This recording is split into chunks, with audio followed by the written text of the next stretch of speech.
আপনারা কি চান যে আপনাদের টাকা দিয়ে বোমা বানিয়ে মুসলমানদেরকে, বিশেষ করে ফিলিস্তিনে মুসলমানদেরকে মারুক? এটাকে আপনারা চান?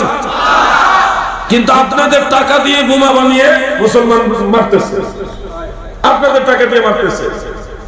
কিভাবে কিভাবে মারতেছে? ইসরায়েলের অনেক পণ্য আছে ভারতবর্ষে বিক্রি হয়, ইসরায়েলের অনেক পণ্য আছে ভারতবর্ষে বিক্রি হয়। এজন্য আপনাদেরকে বলছি, ইসরায়েলের সকল পণ্য বর্জন করে দিতে হবে। ফিলিস্তিন গিয়েছিলাম, আল্লাহ পাকের অশেষ দয়ায় ফিলিস্তিন যাওয়ার সুযোগ হয়েছে, দেখে এসেছি ফিলিস্তিনে মুসলমানরা কত অসহায়, নিজের চোখে দেখে আসছি। ফিলিস্তিনের মানুষকে দান করা অন্যায়।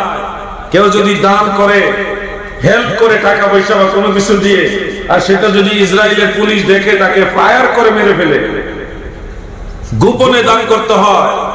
আমরা গোপনে গোপনে যতটুকু পারছি হেল্প করে আসছি।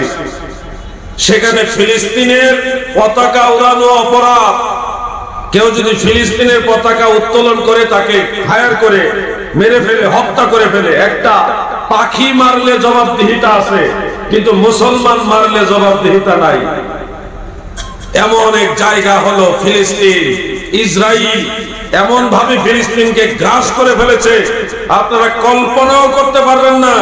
মিডিয়াতে সব আসে না, মিডিয়াতে সব নিউজ আসে না, কল্পনাও করতে পারবেন না মুসলমানদের উপরে কি পরিমাণ অত্যাচার করা হচ্ছে। আমি বাংলার মানুষ, আমি বাংলাদেশ থেকে সেটুকু বলতে পারি, আমাদের দেশেও অন্য ধর্মের মানুষ আছে, কিন্তু আমরা অন্য ধর্মের মানুষদেরকে আমানত মনে করে তাদেরকে সেভ করি, তাদেরকে ভালোবাসা দেই। তাদের সাথে কেউ অন্যায় আচরণ করলে সেটা প্রতিবাদ করি। আমাদের 32টা দাঁতের মাঝে একটা জিহ্বা যেমন নিরাপদ, বাংলার জমিনে সমস্ত অন্য ধর্মাবলম্বী যারা, তারা আমাদের কাছে ওইভাবে নিরাপদ। আমরা যদি কখনো দেখি যে হিন্দু ধর্মের হোক, খ্রিস্ট ধর্মের হোক, বৌদ্ধ ধর্মের হোক, অন্য ধর্মের হোক, তাদের উপরে কেউ যদি অন্যায় আচরণ করে, তাদেরকে আমরা প্রতিবাদ করে, অমুসলিম যারা আছে তাদেরকে আমরা সেভ রাখি, কারণ তারা আমাদের দেশের আমানত, মুসলমানদের কাছে আমানত। কিন্তু আপনি দেখেন ফিলিস্তিনের দিকে তাকায়া হাজারে হাজারে মানুষ মেরে ফেলতেছে, হাজারে হাজারে মুসলমান মেরে ফেলতেছে, প্রায় 20,000-এর উপরে মুসলমান মেরেছে। পৃথিবীর হলুদ মিডিয়াগুলো, হলুদ মিডিয়া মানে পক্ষপাতিত্ব করে যারা নিউজ করে, তাদেরকে আমরা বাংলাদেশে হলুদ মিডিয়া বলি। এই হলুদ মিডিয়াগুলি তারা অনেক নিউজ ওইভাবে প্রচার করে না। আমরা আপনাদের কাছে একটা কথা বলতে চাই, ফিলিস্তিনের মুসলমানদের জন্য কি আপনাদের মায়া লাগে? আওয়াজ দিয়ে বলতে হবে, মায়া লাগে?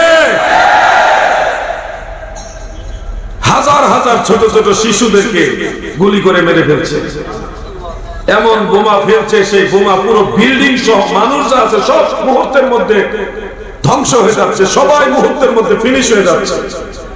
বাইতুল মুকাদ্দাস 50 বছরের বয়সের কম যারা, তারা মসজিদুল আকসার মধ্যে ঢুকতে পারে না। আমাদের সামনে একটা লোককে গুলি করে মেরে ফেলেছে, কিছুই করার ছিল না।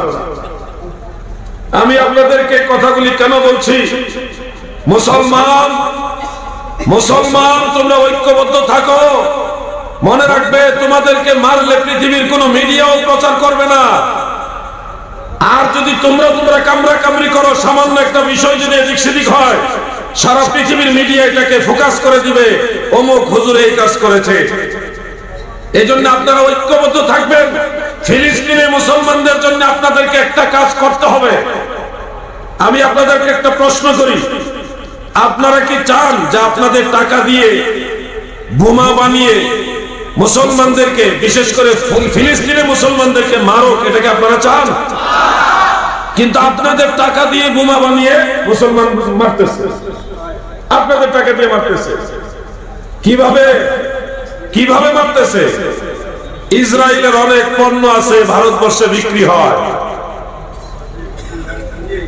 ইসরায়েলের অনেক পণ্য আছে ভারতবর্ষে বিক্রি হয়।